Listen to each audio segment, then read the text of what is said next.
una frase que dice: no existe una especialidad en la cirugía en la cual se haya producido un mayor progreso para el alivio del sufrimiento humano. Un siglo y pico después podemos darle la razón.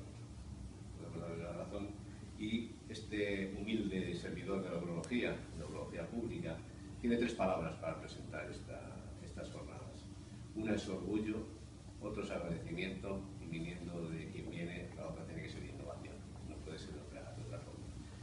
El orgullo de poder participar de estas jornadas, el orgullo de tener un servicio de urología que, como bien ha dicho nuestro gerente, creo que tiene una altísima carga de trabajo, en una situación bastante justita en cuanto a personal, cosa que es cosa nuestra, no entiende nadie más, y un orgullo de pertenecer a este hospital y a esta provincia. Creo que a mí se me oye muchas veces presumir de la mejor EOSI de Galicia, ahora se me presumo del mejor servicio de urología de Galicia.